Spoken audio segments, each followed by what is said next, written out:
Fala galera, tudo bem com vocês? Professor Thiago Oliveira aqui. Pessoal, é o seguinte, esse vídeo aqui vai servir tanto para quem é meus alunos, para quem já estuda comigo lá dentro da plataforma, para vocês aqui no YouTube. Pessoal, aqui nós vamos resolver as três questões de estatística que foi cobrado no concurso do TCE Pernambuco, elaborado pela Banca Fundação Getúlio Vargas. Vamos então para a primeira questão, a qual diz: uma amostra atual de 40 idades resulta numa média de 32 anos, numa mediana de 39 anos e num desvio padrão de 4 anos. Daqui a 8 anos, os novos valores da média, da mediana e do desvio padrão das idades desse mesmo grupo de pessoas serão, respectivamente, iguais a. Basicamente, é uma questão que quer saber se você conhece as propriedades, tá? As propriedades das medidas da estatística descritiva. Dentre elas, nós temos as medidas de posição e temos as medidas de dispersão. Quais são as quatro operações básicas da matemática? As quatro operações básicas é essa aqui. Nós temos soma, subtração, multiplicação e divisão. E por que que isso é importante? Porque nós estamos construindo uma tabela. Pessoal, com base nessa tabela aqui, vocês não precisam ficar perdendo tempo em calcular a nova média, nova mediana, não. Vocês não precisam de nada disso, porque isso aqui acelera aqui para a gente essa questões como essas. Inclusive, é muito comum, principalmente quando chega lá na parte de variáveis aleatórias, se você tiver essa tabelinha aqui memorizada, nossa, vai ser muito prático. Ainda nessa tabelinha aqui está faltando mais uma linha, que é a medida de dispersão relativa. Mas como a banca não entrou nessa seara, então eh, não vamos perder tempo, tá? Bom, é o seguinte, pessoal. Você vai chegar para as medidas de posição. O que que é medida de posição? Nós temos média, nós temos moda, temos mediana. Pessoal, quando você fala em medida de posição basicamente é média, moda e mediana. Você vai fazer a seguinte pergunta para essas medidas: vocês são afetadas por soma e subtração? Sabe o que que elas vão responder? Sim. Vocês são afetadas por multiplicação e divisão? Sabe o que elas vão responder? Sim. Você vai fazer a mesma pergunta para as medidas de dispersão. Quais são as ferramentas das medidas de dispersão? Nós temos amplitude, intervalo interquartílico, desvio médio, variância, desvio padrão. Bom, vocês são afetadas por soma e subtração? Sabe o que elas vão responder? Opa, sabe o que elas vão responder? Não, elas não são afetadas. Elas não são afetadas. E por multiplicação e divisão, vocês são afetadas? Sim. Então, todas as ferramentas das medidas de dispersão, elas são afetadas por multiplicação e divisão. Porém, a variância, ela vai levantar o dedo e ela vai falar que ela é afetada pelo quadrado da constante.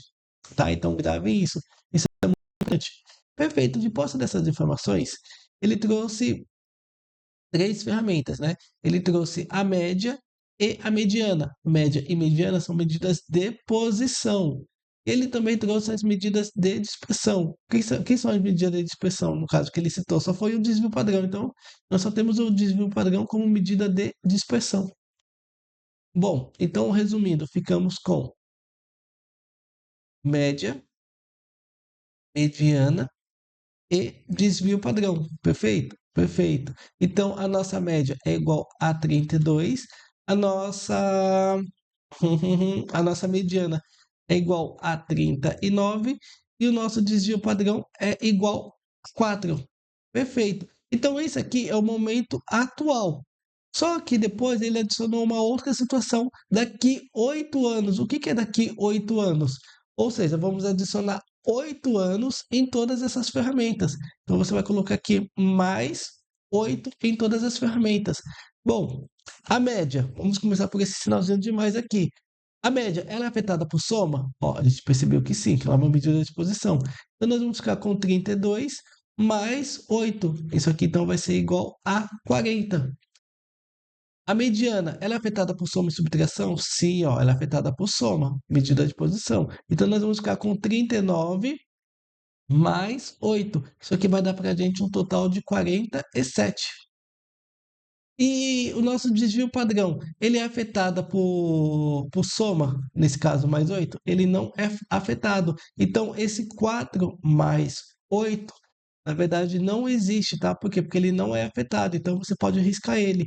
Então, o nosso desvio padrão continua sendo 4, tá? Então, a gente consegue perceber o seguinte, que média é 40, mediana 47 e desvio padrão continua sendo 4. Então, essa seria a sequência, mas observa que não, nós não temos em nenhuma dessas alternativas aqui. Então, aqui basicamente ficou com 40, 47 e 4, tá? Então, como não tem a alternativa correta, essa questão aqui, ela tem que ser anulada. Aí vocês dão uma olhada aí no site de concursos, como que concursos, Tec Concursos, ou até o site até o sistema de questões que você utiliza, para ver como que ficou o andamento aqui dessa questão, tudo bem? Mas a gente não tem a alternativa correta. Então, ó, tem que pedir a anulação dessa questão aqui. Vamos para a questão, vamos para a segunda questão de estatística, então, cobrada aqui no TCE. Ele falou o seguinte: de um grupo de investe em criptomoedas e 3 não investe nessa modalidade. Se 4 pessoas desse grupo forem selecionadas ao acaso sem reposição, a probabilidade de que das 4, 3 invistam em criptomoeda é aproximadamente igual a. Pessoal, antes de entrarmos na parte de probabilidade, nós temos que entender o seguinte. Vamos supor, aqui tem o professor Tiago, professor TH, aqui eu tenho Maria e aqui eu tenho o João. Pessoal, se eu for selecionar duas pessoas, ó, vou formar um grupo com duas pessoas. Pessoal, se eu for formar um grupo com duas pessoas, observe o seguinte: se eu sortear Tiago, eu não vou conseguir sortear ele novamente. Então, ou eu vou sortear Maria, ou eu vou sortear João. Então, nesse caso aqui, eu vou ter TH, vou ter TH e João, tá? Eu não, esse daqui, ó, TH e TH, não é possível. Então, eu não consigo ser sorteado duas vezes no mesmo grupo, tá, pessoal? Então, toda vez que você falar com pessoas, com objetos que não podem ser repetidos, tá? Então, aqui a gente não tem o que pensar e nós vamos utilizar análise combinatória. Então vai ser sempre assim, análise combinatória, quando não é possível. Inclusive, ele até falou aqui, ó, foi sorteado e não houve reposição. Ó, sem reposição. O que que é sem reposição? Uma pessoa foi sorteada, não tem como ela ser sorteada novamente, tá? Então ela não voltou para o grupo para poder ser sorteada novamente. Então isso só reforça o que na prática isso é um pouco óbvio de acontecer, tá? Então é o seguinte, vamos lá. Então, o que que é probabilidade? É um número de casos favoráveis sobre o nosso espaço amostral, sobre o nosso total. Essa aqui é a nossa probabilidade. Então, observe o seguinte, que desses 5 investidores, nós vamos sortear 3, tá? 5 investidores que investem em criptomoedas. Então, nós vamos sortear 3. Então, nós vamos ter 5, 3 a 3. Vamos fazer uma combinação de 5, 3 a 3. E agora nós temos 3 investidores que não investem em criptomoeda. E desses três investidores, nós vamos sortear um. Ó, 3 mais um dá exatamente 4. Ó, se 4 pessoas, sendo 3 que investem em criptomoeda e uma que não investe em criptomoeda, dividido pelo total, ó, o nosso total, o nosso espaço amostral, ou seja, o total de probabilidades. Então, nós temos 8 pessoas, e dessas 8 pessoas, nós vamos sortear 4. Bom, análise combinatória, pessoal. Eu vou fazer o seguinte, eu vou fazer, começando por essa. Eu vou ter 5 que multiplica 4 que multiplica 3 dividido por 3 vezes 2 vezes um. Esse 3 eu corto com esse 3, 2 dividido por 2 é igual a um, 4 dividido por 2 é igual a 2. Então, ficamos com 5 vezes 2 vai ser igual a 10. Então, ficamos com 10 e nós vamos multiplicar combinação de 3 1 a um. Combinação de 3 1 a um é o próprio 3, tá? Dividido pelo quê? Por essa combinação aqui abaixo. Então, nós vamos ter 8, 8 que multiplica 7, que multiplica 6, que multiplica 5, dividido, então, por 4 vezes 3 vezes 2 vezes um. Bom, o que que a gente consegue fazer aqui? 4 dividido por 4 é igual a 1, 8 dividido por 4 é igual a 2. Esse 2 eu corto com esse 2 aqui. 3 dividido por 3 é igual a 1 e 6 dividido por 3 é igual a 2. Então, observa que abaixo ficou tudo 1, né? Então, não tem mais o que fazer. Então, aqui, basicamente, ficamos com 2 vezes 7 dá 14. 14 vezes 5, 5 vezes 4 dá 20. Coloco 0 sobre 2. 5 vezes 1, 5. Com 2, 7. Então, ficamos com 70. Então, 30, 10 vezes 3 vai dar 30, dividido por 70. É claro que nós vamos facilitar nossa vida de concurseiro, né? Que já é tão corrido. E nós vamos cortar esse zero aqui, ó. Nós vamos cortar esse zero com esse zero. Então, ficamos com 3 sobre 7. 3 sobre 7, eu sei, não dá para dividir. 3 dividido por 7. Então, eu coloco um zero, uma vírgula e um zero aqui. Eu sei que 4 vezes 7 dá 28. Para 30, falta 2. 2 não dá para dividir 7. Então, coloca mais um zero aqui. Eu sei que 2 vezes 7 dá 14. Para 20, falta 6. Pessoal, dá para continuar essa conta? Dá, mas eu parei por aqui, ó. Então, encontramos aqui 0,42, ou, se multiplicarmos por 100, vamos ficar com aproximadamente 42%. Observa que nós não temos em nenhuma dessas alternativas aqui 42%. Ó, a que mais se aproximaria seria a alternativa E, mas mesmo assim, 35 para 42 está bem longe, né? Por mais que ele quer aproximadamente, ainda está bem longe. Então, nós não temos a alternativa correta. Então, aqui a gente pode colocar que a alternativa F seria 42%. Tudo bem? Então, isso leva a gente a concluir que essa questão aqui também tem que ser anulada. Aí vocês acompanham aí no site de questões, né, no sistema de questões, e vocês comentam aí depois se foi anulada ou não. Então, basicamente, ficamos com uma anulada na mesma sequência, tá? Ó, então, essa aqui, uma questão, outra questão, ó, foram 3 questões de estatística cobradas no TCE Pernambuco. Vamos torcer que pelo menos a última não tenha sido anulada, né? Senão já pensou que sacanagem? As 3 questões de estatística cobradas na prova, as 3 serem anuladas? Aí é maldade, hein? Bom, é o seguinte, vamos lá. É, para se estimar a média Mi de uma população suposta normalmente normal, distribuída com variância conhecida distribuída com variância conhecida igual a 16. Uma amostra aleatória simples de tamanho 100 foi obtida e resultou na média igual a 30.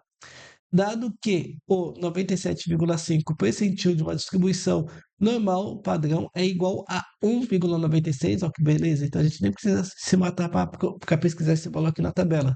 Daí ela vem, um intervalo de 95% de confiança para Mi será dada por aproximadamente. Pessoal, é o seguinte, quando se fala em intervalo de confiança, nós temos que entender que aqui nós temos a nossa média amostral. Aqui nós vamos ter o nosso erro, que pode ser tanto para mais, ou nosso erro, que pode ser tanto para menos. Então, essa distância aqui da média até o erro é o que nós chamamos de margem de erro, tá? Que é para mais ou para menos.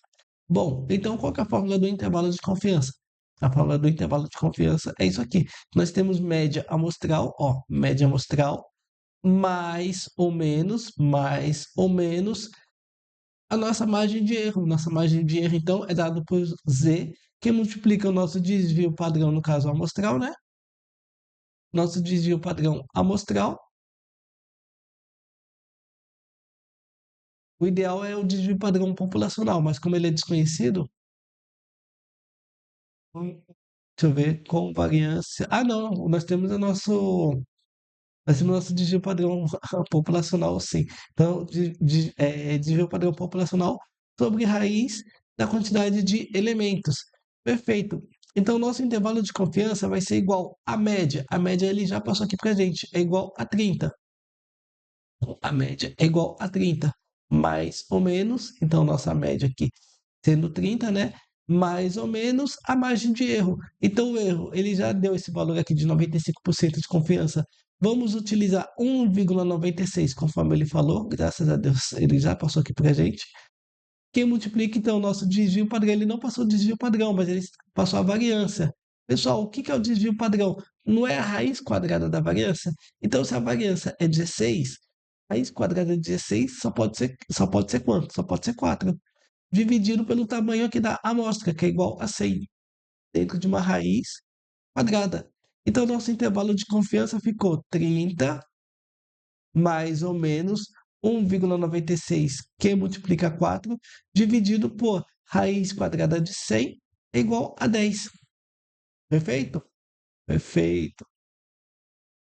Então vamos lá, pessoal. Vamos ficar com 30 mais ou menos 1,96, que multiplica 4. Vamos fazer a continha aqui. 1,96, que multiplica 4. 4 vezes 6 dá 24. Eu coloco 4 e sobe 2. 4 vezes 9, 36. Com 2, 38. Eu coloco 8 e sobe 3.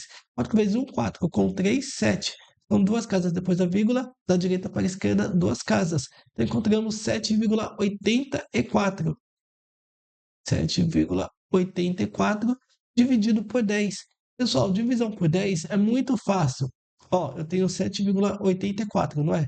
Pessoal, a partir dessa vírgula aqui, 10 só tem um zero, não é? Então vamos andar da direita para a esquerda uma casa. Ó, então a gente vai sair, tirar essa vírgula daqui e colocar para cá, ó. Então basicamente ficamos com 0,784. Ó, ficamos com 30 mais ou menos. Quanto que eu falei? 0,784.